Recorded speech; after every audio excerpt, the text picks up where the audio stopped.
La moi YouTube, que la paix soit sur vous. Aujourd'hui, un format un peu spécial, on est assis entre nous, on discute de sujets liés à l'islam, de près ou de loin. Voilà, bon visionnage et à très bientôt.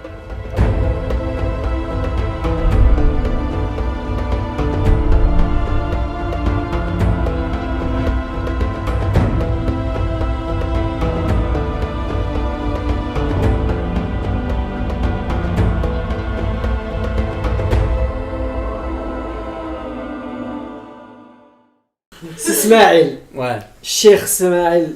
Non, si Ismaël. Si Ismaël. C'est suffisant. Déjà, merci d'être parmi nous. Là, comme ça, on fait une intro un peu officielle. Comme ça, Aïcha est contente. Voilà, un peu de bonne humeur, de convivialité. Merci d'avoir accepté notre invitation et merci de nous rendre visite jusqu'à Bruxelles. J'ai beaucoup jusque aimé dans le fin fond du Nord. J'ai beaucoup aimé le tagine, c'était incroyable. Inch'Allah, de rien, je te remercie au nom de ma femme, de mon épouse. Peut-être une première question que nous on se pose beaucoup. Ici, moi et Sarah, on travaille beaucoup. On est des indépendants. Je peux dire que je porte pas plus que Sarah notre société ou notre engagement ni professionnel, etc. C'est-à-dire que moi j'ai un temps plein et plus, et Sarah elle a un temps plein et plus. Et alhamdoulilah, on a deux magnifiques enfants. Et on porte tous les deux l'éducation de la maison, on porte tous les deux l'éducation de la maison de nos enfants, on n'éduque pas vraiment sa maison. Tu portais la maison, nous les six. Et tu sais, moi j'ai toujours appris que l'homme il est complètement responsable financièrement de la maison. La femme, si elle travaille c'est bien, elle peut s'acheter son sac et tout, son salaire. Voilà, son salaire, etc. Est-ce que ce modèle, selon toi, il est encore d'application tel quel, c'est-à-dire qu'il est immuable, il ne bouge pas, ou c'est quelque chose qui change, qui évolue, etc. Parce que concrètement, je ne suis pas en train de dire tout ça parce que j'ai envie de gratter son salaire, mais on voit que j'ai l'impression que ce modèle, il ne s'applique pas comme ça, tel quel à nous deux, parce que... Et qu'il ne s'applique plus de plus en plus. Ouais, que c'est pas noir ou blanc. En tout cas, je sais pas, est-ce que toi... Allez, la seule chose que Dieu nous a permis d'avoir, notre salaire, tu veux nous l'enlever? Eh ben, tu vois, quand je pose cette question, souvent les femmes, elles le ressentent comme ça, comme on essaye de ça. Le jour qu'il m'a sorti ça, j'ai dit, ah non, ça c'est un droit que j'ai, tu me le laisses, et tu vas pas venir dire que tu peux encore venir puiser dans ce que nous on travaille, non? Tu vois, moi je pose pas cette question-là parce que je pose pas cette question parce que j'estime que j'ai un droit sur cet argent-là ou pas. C'est pas ça, c'est que aujourd'hui tu trouves pas ça équilibré. Ouais, c'est pas sain. Ouais, dis-nous l'islam, qu'est-ce qu'il dit? Donc en fait, je m'appelle Monsieur Islam. C'est quoi l'islam? Qu'est-ce qu'il dit? T'as un verset du Coran, c'est le verset de Surat Nisa, le verset 34, avec le concept de qiwama. Ar-rijal qawwamuna 'ala an-nisa. Donc déjà ce verset-là, il a fait couler beaucoup d'encre. Alors, tu pourras peut-être aussi apporter tes lumières. Mais moi, de ce que j'ai compris du verset, c'est que le concept de qiwama, c'est un concept où en fait la suite du verset nous l'explique. Alors déjà les traductions, chaque traduction que tu vas trouver, c'est toujours un choix d'interprétation. Certains ils vont y voir la prédominance de l'homme sur la femme, d'accord? Moi personnellement c'est pas ce que j'y vois plus le fait que dans le schéma que Allah propose, eh bien l'homme doit subvenir aux besoins de l'épouse, d'accord? Et donc comme il doit subvenir aux besoins de l'épouse, il a une responsabilité supplémentaire.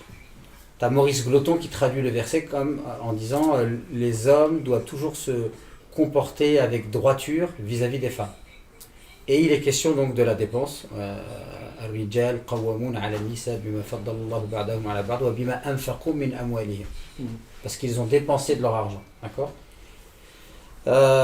Donc là, si on se base sur ce verset-là, effectivement, le verset dit que la femme, l'homme, il doit subvenir aux besoins de la femme. Mais le verset, il dit pas que la situation ne peut pas être inverse. Et des fois, ça existe que la situation elle est inverse. Un homme, il peut pas travailler, sa femme va travailler, elle va subvenir aux besoins, et lui, il reste à la maison, il s'occupe des enfants, il fait la cuisine. Alors à ce moment-là, qu'est-ce qui se passe? Mais là, la question, puisqu'ils travaillent tous les deux, ça se passe comment? C'est 50-50 ou toi est au milieu? Je pense à un accord entre nous. Oui, ça je sais. On a dit à Monsieur Islam. Moi, je pense que s'il y a un accord, c'est toujours mieux. S'il y a un accord et que les deux, ils trouvent leur compte et qu'ils se soutiennent et qu'ils sont partenaires, je pense que c'est quelque chose Oui, c'est l'idéal. c'est En quelque fait, il n'y a chose qui pas va- un schéma, islamiquement parlant, il n'y a pas un schéma qui est comme Figé. ça, figé, voilà. Le Coran, quand il est révélé, il descend à des gens, il y a une structure sociale, il y a une culture qui est présente. Mais ça ne veut pas dire que ça va être figé, que ça ne va pas évoluer. D'ailleurs, aujourd'hui, ça a évolué. Même parfois, nos mamans ou nos grands-mères, au fil du temps, elles ont eu un schéma avec leur mari, à un moment donné, elles disent stop, maintenant c'est fini. Moi aussi, j'ai ma retraite, moi aussi, j'ai ceci, j'ai cela. Donc maintenant, comment on fait en fait? Je pense que la philosophie de l'islam, c'est d'établir la complémentarité entre l'homme et la femme, l'entente, le partenariat, l'affection, l'amour, le respect. Et je pense que s'il y a ça, l'homme et la femme, ils arrivent toujours à trouver un schéma de couple qui va fonctionner. Et il ne faut pas imposer un schéma. La femme qui veut rester à la maison, l'homme qui travaille, ça fonctionne encore aujourd'hui. Par contre, ça fonctionne et c'est épanouissant lorsque il y a du respect des deux côtés et de la bienveillance des deux côtés. Non, parce Faut que pas je te qu'il y en dis a ça un. parce qu'il y a des couples où.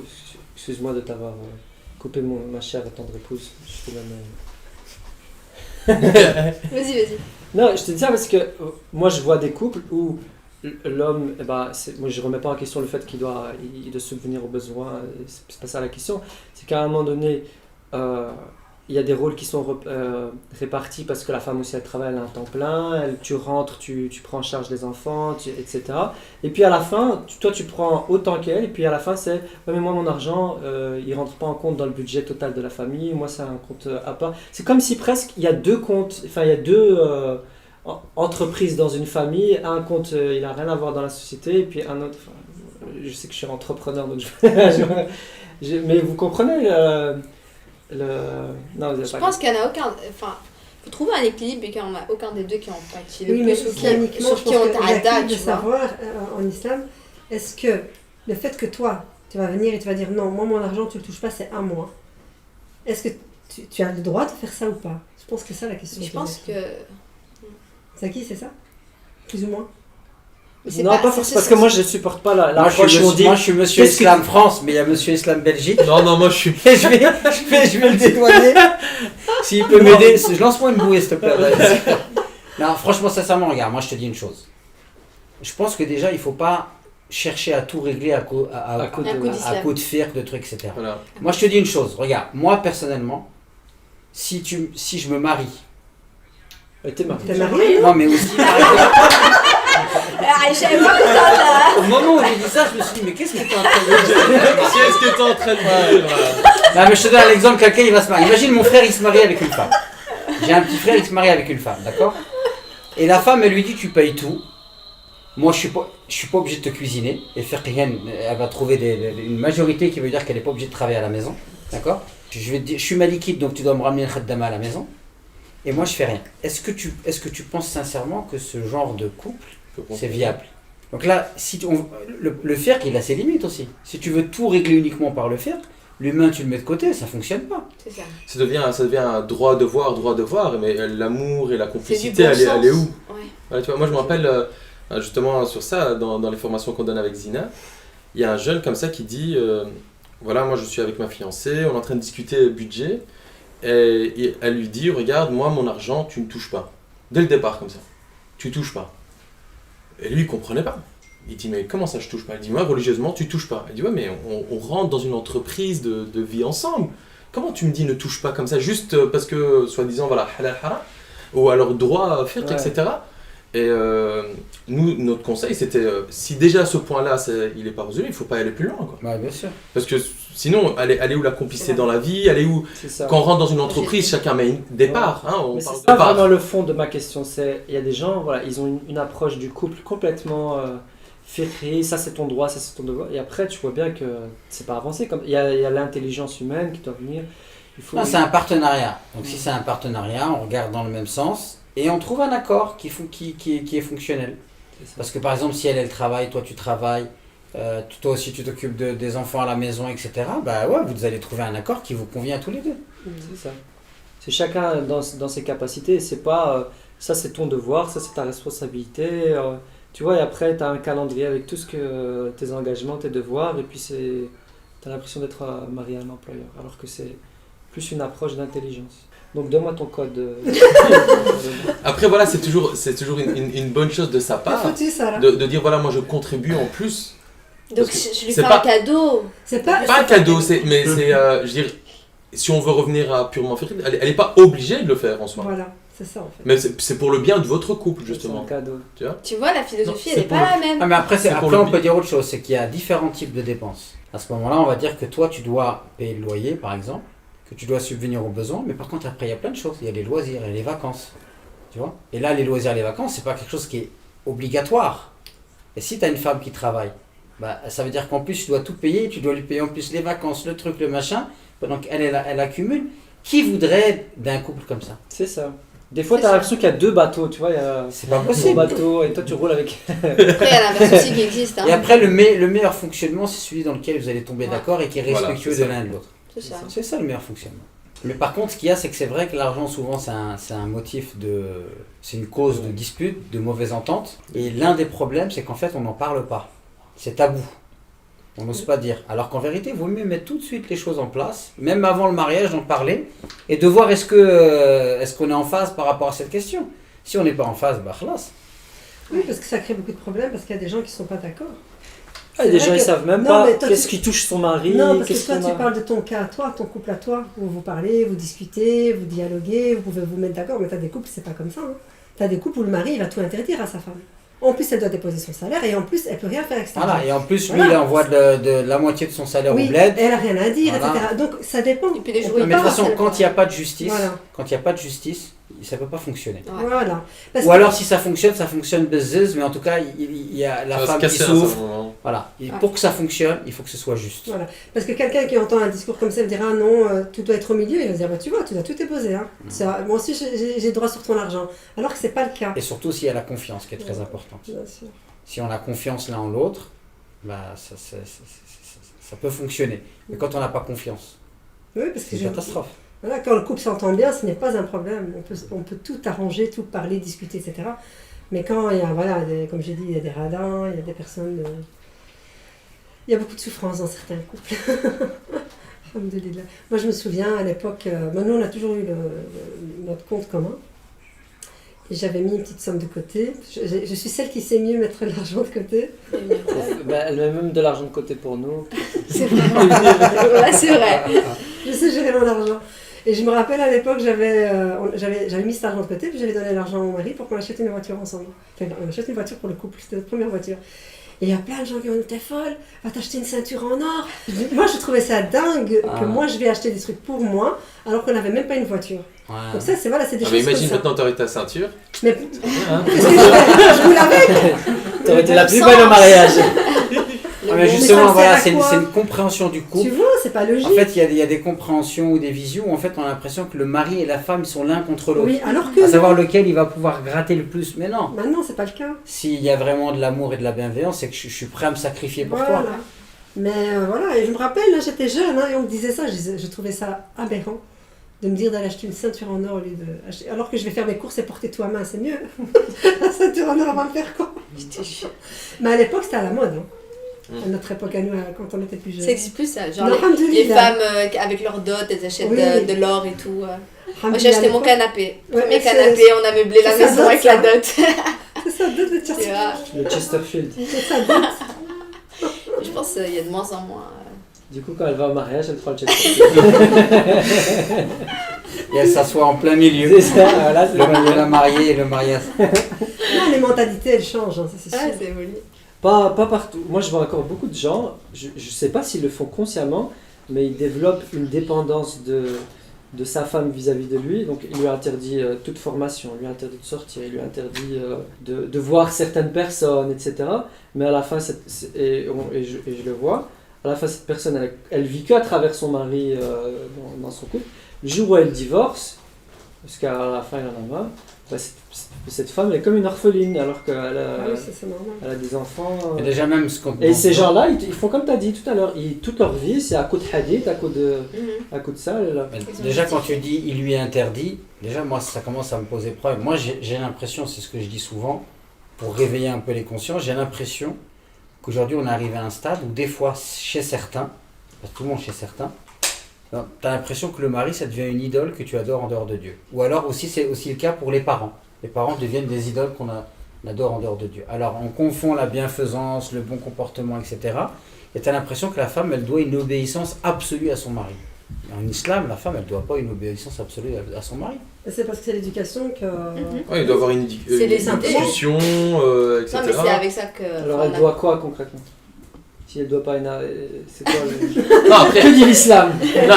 non, mais après, il y a une discussion qui se fait, mais il y a allez, la phrase qu'on dit souvent, il y a un capitaine, il doit avoir un capitaine dans le navire. Pourquoi c'est l'homme? Non mais ça veut dire quoi? Pourquoi Attends, c'est mais l'homme et ça pourquoi veut ce dire serait quoi? la femme et aujourd'hui, comment justement le leadership familial. Est-ce que ça c'est shara'i, texte à l'appui clairement sans discuter, ou est-ce que c'est plutôt culturel? Et est-ce que c'est figé? Est-ce qu'on ne peut pas imaginer qu'un couple fonctionne sans qu'il y ait obligé de décider? Par exemple, moi je ne conçois pas de faire une chose si ma femme n'est pas en accord avec moi. Je préfère l'accord en fait. Bien sûr. Surtout qu'il y a des couples où il y a des grosses frustrations. Moi je me rappelle, des fois je travaille avec des sœurs, et puis d'un coup la sœur elle disparaît, et puis c'est « Ah mon mari veut plus que je fasse ça ». Et donc c'est tout, il n'y a pas de discussion. Tout ça. Ah ouais, tout s'arrête en fait. Pourquoi? Parce que le mari, d'un coup, il a eu une idée dans sa tête et il s'est dit non, maintenant c'est fini, ça, tu changes ta vie, t'arrêtes de faire ça, t'arrêtes de faire ça. Il a ce pouvoir. Ouais, il a ce pouvoir parce que ça Mais ça, c'est les Après, s'il y a un accord entre eux et Ça, c'est qu'elle préfère. Mais non, mais tu sens très bien qu'il y a une Que- ouais, frustration, elle veut, de- tu tu veux vois dire, que c'est ça ça. la brûle et qu'elle comprend. Ah, Même mais ça, elle parce que comprend généralement, c'est des décisions qui sont prises pour le bien du mari. C'est-à-dire, par exemple, je suis jaloux que tu ailles là-bas, pas. Ouais. donc n'y va pas. Mais en fait, il pense pas à elle à ce moment-là, il pense à lui. Mhm. Donc est-ce que tu peux vraiment dire qu'il l'aime? Et en plus, est-ce qu'il peut se permettre de lui dire ça? Mais peut-être... Moi, si Moi, ça- j'ai vu non, mais peut-être- des frères interdire à leur femme à aller apprendre le Coran, apprendre l'arabe sous prétexte de mixité, de ceci, de cela. Qu'est-ce que tu vas dire à Allah le jour du jugement dernier? Ta femme, elle voulait s'instruire, elle faisait rien de mal, et parce que ça te pique, tu lui as dit non. C'est Et ça. puis même la femme, elle suit son mari. Je trouve que c'est étrange comme fonctionnement. Ça, c'est culturel, hein. C'est l'éducation culturelle. Non, je pense qu'il y a beaucoup d'hommes qui aiment avoir la main prise sur la femme et c'est l'homme qui décide. Mais là, ça n'a c'est rien à voir l'homme- ça a rien à voir avec la religion. Je pense que c'est. Oui, mais on façon, utilise quand même la comme ça. religion. même on dans instrumentalise la la religion. C'est moi Oui, le oui, chef la de religion famille. pour Si, dire si, tu on dois utilise. m'ouvrir. Ton utilise paradis la religion. en tant que femme, il est chez moi. Et puis Voilà. il y a des aussi il y a des choses qui reviennent souvent, comme des hommes qui disent à leur femme des idées comme ça, tu vois, mais qui renforcent encore plus cette idée quand tu sais, on entend ça, des hommes qui disent à leur femme, moi si tu te refuses à moi dans l'intimité, Ouais, les anges te maudiront toute la nuit. Tu vois, des idées qui reviennent toujours comme ça, renforcer ce truc de tu dois toujours me satisfaire en fait, tu vois. Ah, bah, Mais ça, c'est la mentalité, l'éducation qui a fait que la femme, elle n'a pas beaucoup de, elle n'avait pas beaucoup de place dans les familles finalement. Parce que c'est seulement maintenant, nous, quand on commence maintenant à faire des recherches, à nous renseigner, puis quand on connaît l'histoire, subhanallah, quand on voit Khadija Radiallahu qui était commerçante, qui était, voilà, tout ce qu'elles ont fait ces femmes-là au temps du prophète, tu te dis, attends, c'est pas possible. Ça veut dire qu'elles avaient une place très importante ouais. qu'on leur donne pas Mais aujourd'hui. j'ai pas l'impression que c'est fini. Encore maintenant, moi j'entends des Mais gens. Aïcha, bien par sûr. exemple, radiallahu anha, dans des questions religieuses, elle allait contredire les hommes. Une pointure. Bah, C'était rien une que pointure, les gens, Voilà. les hommes venaient Mais quand apprendre on chez elle. voit ces C'est la histoires- 4e personne qui a rapporté le plus Oui, de les hadiths. hadiths, oui. Le premier, c'est Abu Huraira, 5436, elle est 2200 Voilà. hadiths, elle en a rapporté 10 fois plus que son père. Ouais, machallah. C'est une femme savante. Mais- Et en fait, ça, Mais rien que ça, c'est non mais tu ça, comprends l'histoire. voilà, ou comme par exemple Omar qui nomme Shifa. Shifa une Ouais. responsable du souk. De sorte, ouais. Et personne ne pouvait faire une transaction financière si elle n'était pas Elle validée était par très, cette femme. Donc on voit bien en fait. Oui, on voit bien le rôle de la Ou là femme. par exemple il y a Khawla bint Tha'laba. Et ben par exemple les femmes elles avaient vraiment une place à Une place l'époque du importante, prophète, ouais. à une époque où la femme elle n'avait avait aucune valeur. aucun droit, Oui. c'était révolutionnaire. Et du coup avec le temps on a perdu ça. Mais rien que ça, quand on revient à l'histoire, c'est là qu'on voit qu'aujourd'hui il y a un problème. C'est là où on voit qu'il y a un problème. Parce que c'est pas possible que au temps du prophète sallallahu alayhi wa sallam, de son vécu, ces femmes-là, elles avaient toute cette place importante. Et aujourd'hui, c'est quoi le problème? Moi, je pense que c'est l'homme qui a voulu hattam la femme, lui donner moins de valeur, et voilà, et pour qu'il ait le pouvoir. Est-ce que ça le Ouais, pique? ouais. Moi ça me tue quand même. Mais c'est pas tous les hommes. Il y a des hommes qui Ah, mais souffrent aussi de façon, ces schémas. le hein. fait qu'il y ait une lecture machiste, etc., ouais, c'est très plausible. Ouais. Par contre, moi, ce qui m'intéresse, c'est concrètement qu'est-ce qu'on fait aujourd'hui. Parce que si aujourd'hui on dit qu'on doit on va dire peut-être enrichir la vision que les musulmans ont de la femme, et qu'on doit revenir aux sources pour pouvoir comprendre peut-être un certain nombre de textes. On sait qu'aussi il y a eu beaucoup de textes apocryphes, beaucoup de hadiths da'if qui ont été utilisés. Shawiruhunna wa khalifuhunna. Demandez à vos femmes et faites le contraire. C'est un hadith da'if, mais il a été cité pendant des années, parfois même des sommités. Donc on voit bien que, culturellement parlant, à un moment donné, on a intégré une vision claire qui est basée vraiment sur la supériorité de l'homme sur la femme et la domination de l'homme sur la femme. Et on va dire que si on revient au Coran, la rhétorique du Coran, le message du Coran, la vie du prophète, pas les hadiths. Parce qu'avec un hadith, c'est un puzzle de la vie du prophète. Mais on regarde la vie du prophète, comment il s'est comporté avec la femme, on s'aperçoit que le prophète, il est au-dessus de ça en fait. Moi, je pense que le plus important, c'est qu'il ne faut pas tomber dans l'opposition entre les hommes et les femmes. Parce qu'après, certaines musulmanes, le féminisme, etc., et donc ça crée un conflit. Non, moi je pense que ce qu'il faut faire, c'est prôner une réconciliation entre les hommes et les femmes, à la lumière du Coran et de la Sunna. Et sortir de ces conflits en fait. C'est de la punchline, franchement. C'est vrai? Elle est vraiment bien cette phrase. Prenez la réconciliation. Prenez la réconciliation entre les hommes et les femmes. Ça. Et par exemple, les gens ils vont parler du concept de Qiwama, il y a un seul verset, ça parle principalement du conflit, mais on oublie de dire que le terme clé dans les relations hommes-femmes, c'est quoi? C'est le ma'rouf. Wa'ashiruhunna bil ma'rouf. C'est ça le terme clé dans la relation homme-femme. Et aussi dans Surat al-Rum, le fameux verset où tu vois bien que ce qui est voulu dans le couple, c'est d'abord le socle de l'amour, de l'affection, et que s'il n'y a pas ça, ça va être compliqué. Et si tu es dans la bienveillance, si tu es dans le respect, il y a beaucoup de questions qui peuvent se traiter, je pense, naturellement. Moi, j'ai même vu parfois tu imagines des papas qui viennent du bled, des montagnes, mais comme il aime sa femme et qu'il est un peu intelligent, il fait des efforts, bah, tu vois qu'il crée une relation où il y a du respect, il se respecte. Lui, il respecte sa femme, elle est malade, il va aller lui cuisiner un truc. Moi, ça m'a fait plaisir. J'ai un des amis à mon père, rahmatullah alayhi, un jour sa femme elle était malade et je suis parti voir j'ai amené ma mère voir cette femme à l'hôpital qui se faisait opérer du genou, et j'ai vu son mari qui a pris l'autobus, il a fait 1h30 l'autobus, tous les jours il vient et il lui ramène un tagine avec un beurre de la tête. Et je discutais avec lui, il me dit ouais, parce qu'il n'a pas mangé la nourriture de l'hôpital quand même. Et lui c'est un ancien cuisine, il cuisine super bien. Et donc tous les jours le petit vieux il ramène à sa femme un petit tagine, il lui pose, il lui sert du thé. Ah, c'est magnifique ça. Et il s'est pas dit... L'amour se cuisine tous les jours. Voilà. Deuxième punchline. Mais comment on éduque à ça? Tu viens à la formation, hein, ça? Tu viens à la formation. Tu sais, pendant tout un temps, moi j'étais persuadé, on disait ouais, tu sais, en Indonésie, il y a le brevet pour faire le hajj. Ouais, non, voilà. On devrait faire la même chose. Et alors quand on a dit ça, je dis ah ouais, c'est vrai, on doit faire ça, tu vois, le permis de se marier. Ouais. Mais quand tu regardes le contenu de ce qu'on pensait, c'est ça tu peux, ça tu peux pas, ça tu peux. Non, on n'a pas fait comme ça. Je dis pas, il n'y a pas que toi, tu vois. Mais c'est vrai que quand on parle d'éduquer religieusement, pour bien préparer, pour bien connaître le mariage, c'est une approche comme ça. Mais moi je pense ça c'est bien, ça c'est pas bien, ça c'est bien. Et là, comment t'éduques au fait? Moi je pense que ça commence à l'âge d'Ali, d'Abdullah, Jibril, tu vois. Ça commence déjà quand t'es petit. T'as vu la quand cité tu dis. Moi je parle pas d'Abdullah. Abdullah dans la vie. Je me dis, il a un fils qui s'appelle Abdullah, il nous a rien dit. Non mais donc tu vois, ça commence déjà petit. Quand tu demandes à ton fils de débarrasser par exemple. Ou alors par exemple dans certaines familles c'est les filles qui vont débarrasser, c'est pas les garçons. Mais quand dans la famille, moi je me rappelle depuis qu'on est petit, ben, chacun avait une tâche, garçon ou fille. Ben ça m'a appris que quand je me suis marié, ben, que faire la vaisselle c'est pas chemin. Quand je voyais mon propre père préparer la salade, ben, je dis que en fait c'est normal. Or dans certaines familles, moi je connais des familles, d'ailleurs quand on fait la formation de couple, certains ils disent moi, mon lit, je le laisse comme ça, c'est ma soeur qui vient faire mon lit. Moi, j'en peux plus des gens qui se marient sans jamais avoir, tu vois, par recommandation. Et après, ouais, c'est quelqu'un qui prie, ouais, il craint Attends, Dieu, non, il tu fait peux ça. pas dire ça. Et après, chacun de ses choix. Moi, j'en peux plus de ces... Mais ça, c'est pas... Comment c'est- tu peux construire Non, non, un attends, avenir je suis pas d'accord. de vie juste sur base de 3 petits critères hyper Non, simples? moi je crois au Non, mais mariage ça- arrangé. Moi je crois au mariage arrangé. Je pense que Attends, c'est quoi le mariage arrangé pour toi? Parce que... c'est exemple des personnes qui te connaissent et puis qui connaissent la personne qui te font rencontrer en mode on est En fait, sûr que voilà. vous allez super bien. Ah, mais non, mais lui, je ensemble. pense que Zaki parle pas de ça, pas juste rencontrer. Zaki, il parle juste de. Si, c'est C'est ça. sans même se parler ni Non, rien, c'est lui. ça, non, c'est ça qu'il dit. Non, c'est ça, c'est sur genre base arrangé. de critères très simples. Moi, je veux un homme qui craint Dieu, qui aime son prophète et voilà. Moi, Non, et qui va se finir par se marier avec quelqu'un sans le connaître. Voilà, alors qu'il y a des vraies discussions, allez, ça, apprendre à se connaître.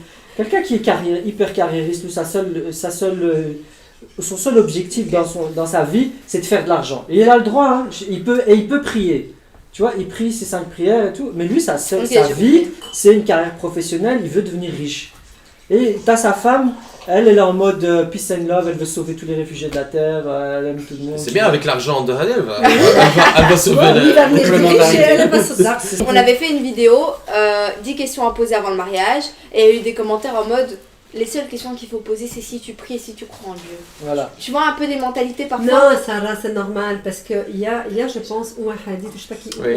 qui parle de ça, Feddin, c'est que quand tu vas te marier, Les il y a des choses que tu dois demander. Qui prie, Mais par contre, on peut pas réduire à Mais ça. voilà, on peut Mais pas le réduire problème, le c'est mariage. ça. réduit à Le ça. prophète alayhi salatu Ouais, wassalam, t'as raison. Fatima, on est venu la demander en mariage. Omar, oui, Abu Bakr, Abu Bakr, et le il a prophète il a il refusé. a refusé. Ouais. Et quant à Ali, il a voulu. Pourquoi? Parce que Omar et Abu Bakr, ils étaient beaucoup plus âgés que sa fille. ouais, je Et ils sais. voulaient pas en fait de cette différence d'âge. Et les savants ils disent c'est bien la preuve que dans le mariage, il y a des critères qui sont d'un ordre différent que celui de la prière, etc. Qui sont, on va dire ça, un socle. Mais après il y a d'autres critères. Le critère de la connivence. D'accord? Et effectivement, quelqu'un qui peut avoir 20 ans de plus peut avoir ce décalage. Et le prophète il voulait pas ça pour ses Ouais, filles. oui, je voulais pas. Alayhi salatu wassalam. Donc, j'ai raison. Non, c'est pas que tu as raison. Il y a aussi des gens Il où. faut pas voir la vie qu'à travers le prisme de raison et tort. Voilà, c'est pas ça. Voilà, c'est ça. Parce qu'il y a- Non, mais un esprit C'est aussi pas noir libre, ou tu peux blanc, pas non. t'enfermer, tu peux pas t'enfermer c'est pas là-dedans. noir ou blanc. Il y a Non. des gens Non, qui mais se regarde, sont je vais te dire connus une comme chose, ça. c'est quoi? Parce T'as que des gens- parce que j'ai vu vraiment des catastrophes de jeunes couples, tu vois, des gens ils viennent de rentrer dans la religion, il vient de Tazem entre guillemets, et voilà, et lui, son seul critère, c'est Tu qu'il sais- veut faire le sunna. Tu sais c'est quoi le problème de ces gens-là? C'est qu'en fait ils se connaissent pas. Voilà. Ils sont jeunes, t'es inexpérimenté dans la vie, tu te connais pas, tu veux faire le bien et t'es nia. Donc Voilà. on va dire, T'as une approche t'as très des gens, simpliste. t'as des gens, ils sont tellement nia que Allah il va les préserver, il va leur donner quelqu'un, que ça va bien coller, etc. Mais c'est vrai que normalement quand tu te maries, pour que ça fonctionne bien, tu dois te connaître. Te C'est important de se toi. connaître. Ouais. Connaître tes besoins. Ouais. Moi, je me rappelle, j'ai eu une de mes étudiantes, elle a eu un doctorat en sociologie à l'université de Nanterre. Et en fait, c'était une fille modèle. Donc, elle a fait son doctorat, etc. Après, ses parents, ils lui ont dit tu vas te marier. Ils l'ont ramenée au bled, ils l'ont mariée avec quelqu'un du bled. Voilà. Et moi, je suis intervenu dans leur couple. Le gars du bled qu'ils ont ramené, c'est un super gars. Hein. C'est un gars, il cuisine, il fait le ménage, il est électricien ou je sais pas quoi. Donc, je viens pour faire la réconciliation et il me dit moi, j'en ai marre que quand je vais parler avec ma femme, il faut un dictionnaire. Ce qui est... Voilà. Et elle dit, moi j'ai besoin d'avoir un échange intellectuel avec mon mari, et mon mari il est trop terre à terre. Elle m'a dit, il est génial, j'ai rien à lui reprocher. Il gère bien l'argent, je sais pas gérer l'argent, il fait le ménage, il est fiable et tout, etc. Il travaille. Mais voilà, moi j'ai besoin d'avoir un échange intellectuel. D'où il vient le problème là, c'est qu'ils se sont mariés, et en fait ni l'un ni l'autre, il y a un On se décalage. correspondait pas, enfin. Voilà, il y a un décalage. Et donc tu peux avoir ce décalage entre deux personnes qui sont deux bons partis, qui sont croyants, pratiquants, et pourtant il y a le décalage. Et moi, je Il y pense en que a ce pour truc- qui ça va marcher. mais ça il y tu en peux a- l'avoir même si tu l'as connu avant. Des fois, c'est deux personnes qui sont complètement différentes parce qu'il y a les sentiments ils vont se marier.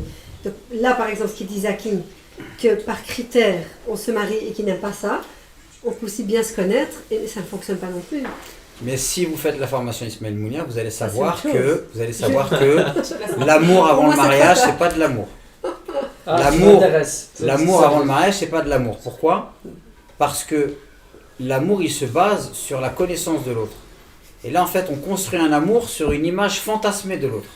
L'amour avant le mariage, c'est pas de l'amour en fait. Il y a de l'attirance, il y a on va dire de L'affection. voilà. Je sais L'admiration. pas que ça. il y a Mais pas- il y a pas par de contre, attention, ça. par contre, tant qu'on ne connaît pas réellement la personne, on ne peut pas réellement construire un amour solide. Donc l'amour qui est avant, c'est quelque chose quand même qui relève de l'illusion. C'est une image fantasmée que j'ai de l'autre qui m'amène à être attiré. Et donc je fantasme, je le vois, je suis dans l'illusion et je me dis voilà, etc. Sauf qu'avant le mariage, on est dans la séduction et la séduction, c'est toujours de la manipulation. Et donc si la personne, elle est lucide sur les besoins qui sont les siens pour pouvoir être épanouie en couple, elle va se préserver de ce genre de situation. Là, en l'occurrence, dans le couple dont je vous ai parlé, en fait, c'est quoi? C'est que les gens se sont mariés et à aucun moment, ils se sont posé la question de savoir de quoi j'ai besoin pour être bien dans mon couple. C'est pas évident quand t'es jeune, moi à 18 ans, je Oui, pouvais mais pas c'est imaginer un que travail. ça j'aime. C'est pour ça qu'il faut se former. Mais vous, c'était un autre contexte, une autre culture. Non, mais c'est un choix de mariage que j'ai fait. Non, mais je sais, mais c'était dans un autre contexte, une autre époque. Aujourd'hui, l'époque, elle a changé. Ouais, c'est vrai qu'aujourd'hui, il y a beaucoup plus de... On peut facilement aller vers la connaissance. Il y a et des la formations de développement personnel. Non, mais ouais. Il y a Et le puis après, c'était yoga. pas. Il y a eu une époque quand même, les gens se mariaient. On savait que quand on se mariait, on était programmé à se marier pour la vie. Mais je crois qu'encore maintenant, c'est comme ça. Hein. Je crois que maintenant, tout le monde est programmé. Pour beaucoup de gens, le mariage est très important. S'ils ne se marient pas, ils n'ont pas de vie. Ah, j'ai l'impression Ah, que justement, non, c'est c'est devenu. Si, moi j'en connais C'est plus beaucoup. devenu aussi nécessaire qu'avant. Non, non, Je j'en pense connais que les énormément. tendances, elles récemment. coexistent. C'est toujours aussi nécessaire, je pense, mais pas, comme tu disais, à vie. C'est temporaire. Ouais, voilà. C'est vrai qu'à mon si ça époque- fonctionne, ça Non, c'est fonctionne. vrai qu'à mon Si ça époque- fonctionne pas, Non, c'est vrai qu'à mon époque, C'est à vrai moi, donc moi ça fait combien maintenant? 30 ans de mariage? Ça, c'est toi qui sais. Ah, j'ai 28 ans. T'as 28 ans, donc ça fait 30 ans de mariage. C'est vrai que moi, à mon époque, on se mariait pour la vie.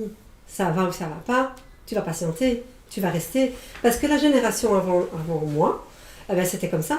Et il y avait des femmes qui se faisaient battre ou que le mari trompait, la femme elle patientait chez elle à la maison. Donc c'est normal que la génération juste après, c'est la patience qui va être dans le couple. Alhamdoulilah, quand ça marche, tant mieux. Mais il y a beaucoup de gens qui ont patienté. Maintenant, et que maintenant, ils c'est disent je suis seulement pas maintenant- heureuse. Non, attends. C'est seulement maintenant, après 30 ans de mariage, on entend beaucoup de divorces. Oui, oui. Ouais. Pourquoi? Parce qu'elle a patienté toute sa vie pour ses enfants, puis elle se dit là, je Non, vais et puis plus parce que patienter. même les codes dans la société ont Ont changé. Aujourd'hui, maintenant, le divorce au Maroc, c'est adi. Ouais. Dans les années 80-90, c'était rare Ah ouais, d'entendre c'était que des très gens rare, se marient. Ouais, Ouais. tout à fait. Et avant, C'était chaud, moi. on ne divorçait pas parce qu'on n'était pas heureux. Maintenant, les gens ils disent je suis pas heureux. Ouais, parce je sais que- pas, même maintenant, parfois, il faut une raison C'est valable pour divorcer. Bah, en même temps, c'est normal. Il y a une Autrement, pression on familiale. divorcerait pour un oui ou pour un non. C'est normal qu'il y ait aussi... Ben, il y a énormément de divorces. Hein. Nous, dans la région parisienne, selon le frère Ali Habibi qui a écrit un livre sur le sujet, les divorces, ce serait 1 sur 2. c'est énorme. Un mariage sur 2 qui finit par un divorce. Donc c'est pour ça que C'est au niveau énorme. théologique, le fait d'appeler au mariage, c'est bien, mais quand on s'aperçoit que la cellule du mariage, elle est fragilisée, ce serait bien aussi de penser à faire en sorte que ceux qui se marient le restent. Oui, mais La aujourd'hui, prévention. pourquoi il y a autant de divorces? Parce que moi, je pense aussi qu'il y a un autre problème. Alors ça, c'est une vraie question. Pourquoi il y aurait autant de divorces? Mais c'est véridique, parce que... Monsieur Islam Belgique, je- qu'est-ce que vous en pensez? Je suis pas islamique, moi Si, j'ai décrété Non, mais que... ouais, c'est un sujet hyper vaste. Mais Il y a- moi, il y a je plein de pense... paramètres. C'est Non, mais je sais, bien Mais sûr, quand mais... on observe, qu'est-ce qu'il y a, quel problème qu'il y a aujourd'hui? Non, mais après aussi, ce qu'il y a, c'est qu'il y a une pression culturelle, sociale, à laquelle on va donner un vernis religieux. Et en fait, la femme, chez nous, j'ai l'impression en fait qu'elle n'a pas le choix si ce n'est de rentrer dans un espèce de moule. Ouais, ouais. Et tu as des femmes, parfois même, moi j'ai connu des sœurs, elles auraient pu être médecins, elles ont arrêté parce qu'elles se sont mariées. Et donc elle prend un chemin de vie, en fait, qui lui correspond pas du tout en tant que personne. Tout à fait. Et donc quand tu prends une vie qui n'est pas la tienne, il y a un moment donné, il peut y avoir un réveil et c'est très dur. C'est très violent, c'est très difficile à encaisser. Et des fois, tu as même des femmes qui sont avec des maris qui sont très bien, attention, hein, qui la Mais moi, respectent, c'est etc. vrai. Et qui ne comprend pas du tout ce qui se Ce passe. qui se passe, Ouais. c'est ce qu'elle dit Aïcha, en fait. Là. Et en fait, c'est simplement la femme, elle se rend compte qu'elle a suivi une voie qui n'était pas la sienne. Et il y a un Elle veut se réveil. libérer. Il peut même y avoir associé à cela le rejet de l'islam. Ouais. Parce que la femme, elle va se dire, en fait, c'est à cause de l'islam qui l'islam. m'a- arrête le bain et le. Ah, elle jette tout, en fait. Et je vais quand même donner un exemple. Enfin, vous allez dire que c'est mon père, mais je vais quand même le donner cet exemple.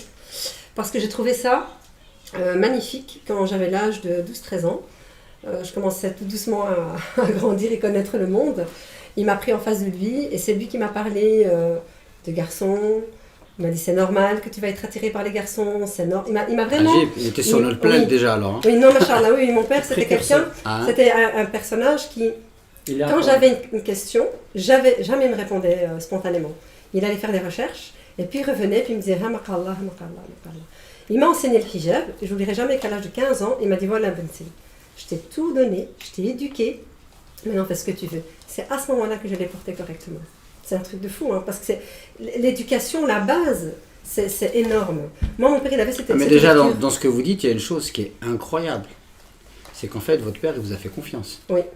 Et ça, c'est un gros problème qu'il y a dans l'éducation des parents musulmans avec les enfants, c'est qu'ils ont tellement peur de la déviance qu'ils veulent leur imposer. Et en fait, on oublie que la chose la plus forte qu'on peut donner à un enfant, c'est de lui montrer le bien et le mal.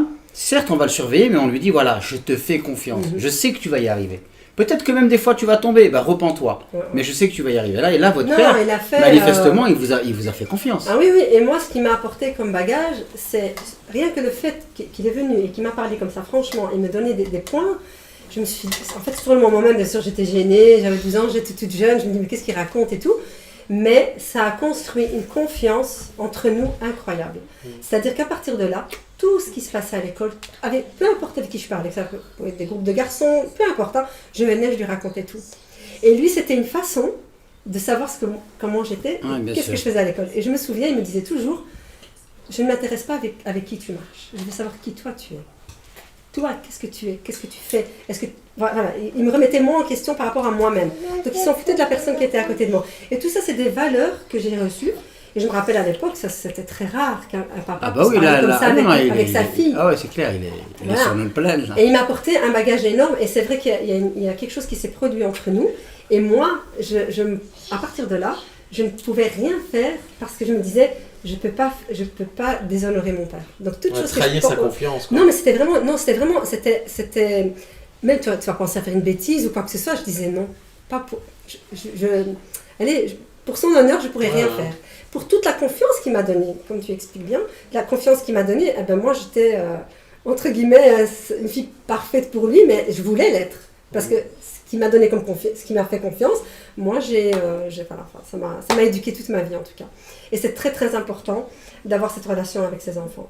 Parce que moi je trouve, j'ai vraiment adoré ça. C'est plus tard que j'ai compris. Hein. Parce que quand j'étais jeune, j'avais pas très bien compris. Non, on le vit, on l'analyse pas, on le rationalise pas, mais non, on le vit. Moment même, non, on se sent en confiance, on se sent aimé, etc. Oui, parce que te donner de la valeur, oui. Rien que le fait de te dire, j'oublierai jamais quand il m'a dit, c'est normal que tu vas tomber amoureuse, c'est normal que tu vas aimer. C'est fort, mais l'islam a mis un cadre. Allah, voilà ce qu'il a dit, voilà ce qu'il a fait. Donc vraiment, et c'est remettre les choses à leur place, quoi, finalement. Donc finalement, quand il arrivait une scène ou quelque chose, je savais que c'était normal, mais Allah a mis un certain cadre. Et ça, c'est très très important, je trouve, la relation avec... Dans la formation que je donne sur les sentiments amoureux, en fait, je m'aperçois même des fois, dans la formation, il y a des femmes qui ont 40-45 ans, en fait, elles ne savent pas ce que c'est que les sentiments amoureux. Ah, oui. Parce qu'on fait un gros travail sur cette notion. Et les gens, en fait, et moi je pense que surtout aujourd'hui avec les feuilletons à l'eau de rose, avec le fait qu'il y a une grande proximité entre les hommes et les femmes, etc., il faut donner cette culture. J'ai un pote, il dit tout le temps, les gens ils sont amoureux de l'idée de l'amour. C'est pas vraiment amoureux de C'était la punchline la punchline de... Et que dit l'islam sur cette punchline? L'islam sur l'amour.